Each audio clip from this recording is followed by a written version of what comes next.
അപ്പൊ അവിടെ അനധികൃതമായ സംഭവങ്ങൾ നടക്കുന്നെന്ന് പറഞ്ഞ് കലക്ട്രേറ്റ് ചെയ്ത് കലക്ടർ ഓർഡർ കൊടുത്ത് പള്ളിത്തോട്ടത്ത് ഇവിടെ ഫിഷറീസിൽ അവിടെ ഇവിടെ എല്ലാവരുമായിട്ട് പ്രശ്നമായ കച്ചവടം നിർത്തി ആർബറിൽ ചെയ്യാൻ ഒക്കത്തില്ലെന്നോ അങ്ങനെ പോലീസുകാർ SI എല്ലാം വന്ന് ഞങ്ങളെല്ലാവരും വെളിയിലാക്കി.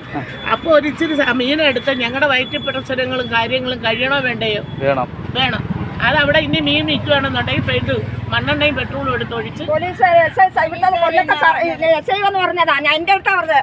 ചരവും മീനും പൊക്കി നോക്കിക്കൊണ്ട് പറയാൻ നീ ഉച്ചവരെ ഇവിടെ ഇരിക്കുകയാണെങ്കിൽ മണ്ണെണ്ണ പെട്രോൾ പൊക്കി ഒഴിച്ച് കത്തിക്കും. സാറുമാര് നിയന്ത്രിക്കാൻ വന്ന സാറുമാര് ഞങ്ങളുടെ പറയാ പെട്രോൾ ഈ വഴി മീൻ. എവിടെയാ നിങ്ങൾ ഇരിക്കുന്ന സ്ഥലം? ഹാർബറിന്റെ ഫ്രണ്ട് വശം, റോഡിന്റെ സൈഡില്. ഞങ്ങളുടെ അടുത്ത് പറഞ്ഞ വാക്കുകളൊക്കെ വളരെ മോശമായിട്ടാണ് അവർ പറഞ്ഞെങ്കിലും ഞങ്ങൾക്ക് ഉൾക്കൊള്ളാൻ പറ്റില്ല. കാര്യം ഞങ്ങൾ മരുന്നിനൊക്കെ ഞങ്ങൾ ഇവിടെ ഇരിക്കുന്നത് ഞങ്ങൾക്ക് തലയിലൊന്നും ചുമന്ന് കൊണ്ട് നടക്കാനുള്ള ഇതൊന്നും ഇപ്പം ഇല്ല. മുമ്പാണെങ്കിൽ ഞങ്ങൾ കൊണ്ട് നടന്ന് വിറ്റതാ. ഇപ്പം ഞങ്ങൾക്ക് ഒരിടത്ത് ഇരുന്ന് ഒരു സംവിധാനം ചെയ്ത് തരണം. ഞങ്ങൾ ഒരു 100 വട്ടം ഞങ്ങൾ പറഞ്ഞു. അന്നേരം പറയാം ഇതിനകത്ത് നിങ്ങൾക്ക് ഇരിക്കാൻ പറ്റും. ശരി, അത് ഇരിക്കണ്ട, ഞങ്ങൾക്ക് അതിനകത്ത് ഇരിക്കണ്ട. ഞങ്ങൾ വഴിയോരത്ത് ഞങ്ങൾക്ക് അതിൻ്റെ ഇതൊക്കെ ഉണ്ട്. വഴിയോര കച്ചവടക്കാർക്കുള്ള ലൈസൻസ് വരെ ഞങ്ങൾക്ക് തന്നിട്ടുണ്ട്. അതും വെച്ച് ഞങ്ങൾ ഇവിടെ ഒരിച്ചിരി മീൻ എടുത്തിട്ട് നിങ്ങളെല്ലാവരും ഇവിടെ ഉള്ളവരല്ലേ? ഇവിടെ ഉള്ളവരെല്ലാവരും 50 വയസ്സിന് മുകളിലുള്ളവരുമാണ്. വൃത്തരായവരുണ്ട് അല്ലേ? മക്കളില്ലാത്തവര് വൃത്തരായി ഈ നാട്ടിൽ ജനിച്ച്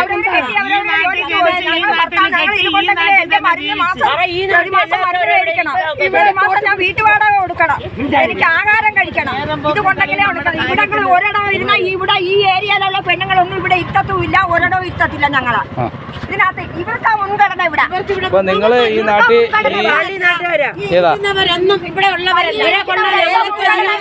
അവർക്ക് ഏത് സപ്പോർട്ടും ചെയ്യും ഇവിടെ ഉള്ളവര്. ഞങ്ങൾക്ക്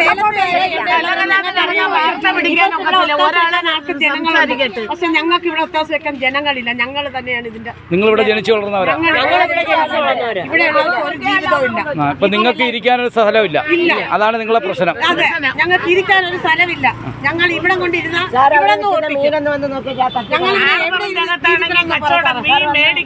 അല്ല, നിങ്ങൾക്ക് ഈ തൊഴിലാണല്ലോ, നിങ്ങൾക്ക് വേറെ തൊഴിലില്ലല്ലോ.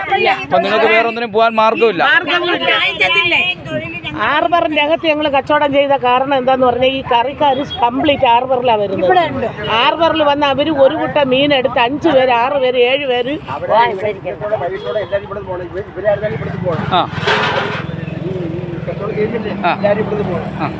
നമുക്ക് പണി ചെയ്യാനുള്ള വെള്ളം ഇല്ലേ? 10-40 വെള്ളം കിടക്കുന്നു ഇറക്കുന്നത്. അതുകൊണ്ട് എല്ലാവരും ഇവിടെ പോയി കച്ചവടം ചെയ്യും.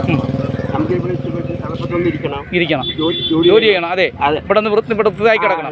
ഈ മീൻ വെള്ളം എന്ന് പറയുമ്പോൾ ആരും ഇരിക്കത്തില്ല. ഇവിടെ ഈ പരിസരങ്ങളൊക്കെ ഒന്ന് വൃത്തിയാക്കി വിടണം എന്നുള്ളതാണ്. അതുകൊണ്ട് ഇവിടെ നിന്ന് ഒഴിയാനുള്ള ഒരു സംവിധാനം ഇവിടെ നിന്ന് ഒഴിവാക്കാം തീർച്ചയായിട്ടും. ഇവിടെ എവിടെയാണ് മീൻ തട്ടിയേക്കുന്നത്? മീനുകള് ഈ കിടക്കുന്ന ഈ മീന് ജനങ്ങളെ മേടിച്ചാൽ ജനങ്ങൾക്ക് എന്തായിരിക്കും പ്രതികരണം?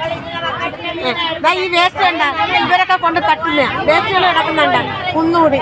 ഈ വള്ളക്കാരുടെ പ്രശ്നം എന്താണെന്ന് വെച്ചാൽ ഞങ്ങൾ ഇവിടെ ഇരിക്കാൻ പാടില്ല. വള്ളക്കാരുടെ പ്രശ്നം ഇരിക്കാൻ പാടില്ല. ഈ മീൻ തട്ടിയിട്ടേക്കാണ്. മീനൊക്കെ കച്ചവടം ചെയ്യാൻ പാടില്ല. ഇങ്ങനെയൊക്കെ ഉള്ള ഒരിതുണ്ട്. എന്തായാലും പ്രിയപ്പെട്ടവരെ, ഇവരുടെ പരാതി എന്തായാലും ആവശ്യമുണ്ട്. ഇവിടെ പരാതി അമ്മമാരുടെ കാറ്റും മഴ എത്ര പെശിറ്റ് വന്നാലും കാറ്റും വന്നാലും വെയിൽ കൊണ്ടാകും. ഒരു 10-25 പെണ്ണുങ്ങളിരിപ്പുണ്ട്. ഞങ്ങളുടെ കയ്യിൽ നിന്ന് ഞങ്ങൾ ഒരു ദിവസത്തെ കൊട്ട മീൻ എടുത്താൽ 3 ദിവസം 4 ദിവസം ആ മീൻ വെക്കുന്ന കാര്യം. ഈ ലേല സെറ്റിനകത്ത് 2 ചൂര 10 അയില കൊണ്ടുവന്ന് ലേലക്കാർ വരും. കറിക്കാർ വന്ന് ഈ 2 ചൂര മേടിക്കും. 5 ചൂരയൊക്കെ ഞങ്ങൾ 500 രൂപയ്ക്ക് കറിക്കാർ മേടിക്കുന്നില്ല. 2 ചൂരയൊക്കെ 1000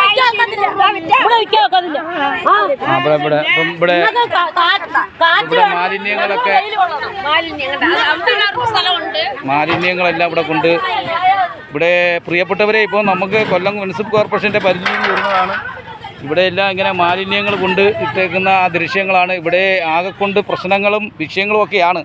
ഈ മേഖല വൃത്തിയാക്കണം. വള്ളക്കാർക്ക് പണിയെടുക്കുന്ന സ്ഥലങ്ങളാണ്. അവരും പറയുന്നത് കുറ്റമല്ല. അവിടെ ഇവർക്ക് ഇവിടെ ഇരിക്കണ്ടേ, വേറെങ്ങും പോകാൻ സ്ഥലമില്ല. വള്ളങ്ങളൊക്കെ കിടക്കുന്ന സ്ഥലങ്ങളാണ് ഇവിടെ ഈ മേഖല എന്നാണ് ജനങ്ങൾ പ്രതികരിക്കുന്നത്. കുറച്ച് ആൾക്കാർ പുറത്തുനിന്ന് വന്ന് ഇവിടെ ഈ മീനെല്ലാം തട്ടിയിടുന്ന ദൃശ്യങ്ങളാണ് ഇപ്പോൾ നമുക്കിവിടെ കാഴ്ചകളിൽ കാണുന്നത്. എന്തായാലും ഇത് ഈ പരിഹാരം വേണം. കാരണം ഇത് ഒരിക്കലും സഹിക്കാൻ പറ്റത്തില്ല. ഇത് ഇവിടെ നിന്നാണ് അങ്ങോട്ട് കരയിലോട്ട് കയറേണ്ടതുമൊക്കെ. ഈ രംഗം ഇതെങ്ങും പുറത്തേക്കുന്നതല്ല. ഇത് തുടരാൻ പാടില്ല. ഇത് ഇവിടെ ഉള്ളവർക്ക് ഡെങ്കിപ്പനി മുതൽ പല അസുഖങ്ങളും പിടിപെടുന്ന ഒരു സാഹചര്യമാണ് വാടിയിൽ കാണുന്ന ആ ദൃശ്യങ്ങൾ. ഓരോ ആയിരക്കണക്കിന് ജനങ്ങൾ തിങ്ങിപ്പാർക്കുന്ന ഒരു സ്ഥലമാണ് ഇവിടുത്തെ സ്ഥിതി. ഇവിടുത്തെ ജനങ്ങളുടെ പ്രതികരണങ്ങളെല്ലാം വളരെ ദയനീയമായൊരവസ്ഥയിലേക്കാണ് ഇവിടെ മുന്നോട്ട് നീങ്ങുന്നത്. അപ്പോൾ തീർച്ചയായിട്ടും നമുക്ക് കാണാം ഇവരുടെ ഒരേത്രയും പ്രതികരണമാണ്. എന്തായാലും ഇതിനൊരു പരിഹാരം ഉണ്ടാവട്ടെ എന്ന് നമ്മൾ ഈ അവസരത്തിൽ പറയുന്നു. പരിഹാരം ഉണ്ടാക്കണം, അല്ലെങ്കിൽ ഇതൊരു വലിയൊരു വിഷയമായി മാറും. ഇവർക്ക് ജീവിക്കണം, അവർക്ക് എവിടെയെങ്കിലും ഒരു സൈറ്റ് കൊടുക്കണം, അവിടെ അവർക്ക് വൃത്തിയാക്കാനുള്ള അനുമതി കൊടുക്കണം. കച്ചവടം ചെയ്യുന്നിടത്ത് അങ്ങനെ മാറ്റിയുള്ള സ്ഥലങ്ങളിലെല്ലാം വൃത്തിയാക്കാനുള്ള ഒരു നടപടിക്രമങ്ങൾ ഉണ്ടാവണം. ഇവിടുത്തെ പൊതുപ്രവർത്തകർ ആരാണ് അവരെ ഇതിന് ഈ കാര്യങ്ങൾക്ക് ഇടപെട്ട് ഇവിടെ മീൻ വലപ്പണിക്കാർക്ക് കരയിലേക്ക് പോകുന്ന ഒരു സ്ഥലമാണ് ഇവിടെയെല്ലാം ഇങ്ങനെ ഇരിക്കുന്നത്. ഇവിടെ ആകെക്കൊണ്ട് തന്നെ ഇവിടെ എല്ലാം പാഴ് സാധനങ്ങളും മറ്റ് സാധനങ്ങളൊക്കെ വലിച്ചെറിയുന്ന ഒരു കണ്ടീഷനാണ്. വലപ്പണിക്കാർക്ക് പണി ചെയ്യാനും മറ്റുള്ളവർക്കൊന്നും പല പ്രശ്നങ്ങളും ഉണ്ടാകുന്ന സാഹചര്യങ്ങളാണ് ജനങ്ങൾ ഉയർത്തി കാണിക്കുന്നതെന്ന് നമുക്ക് പറയാൻ കഴിയുന്നുണ്ട്. വരും ദിവസങ്ങളിൽ ഇന്നൊരു നടപടി ഉണ്ടാവട്ടെ എന്ന് KM മീഡിയ എന്തായാലും പോയി വരാം. KM മീഡിയയുടെ എല്ലാ പ്രേക്ഷകരും കമൻ്റ് ഇടുക, ഷെയർ ചെയ്യുക, തീർച്ചയായിട്ടും പ്രതികരിക്കുക. നന്ദി, നമസ്കാരം. പോയി വരാം. കൊല്ലം പാടിയിൽ നിന്നും KM മീഡിയയ്ക്ക് വേണ്ടി കൊല്ലത്തു നിന്നും ശില്പി രാജേന്ദ്ര പ്രസാദ്.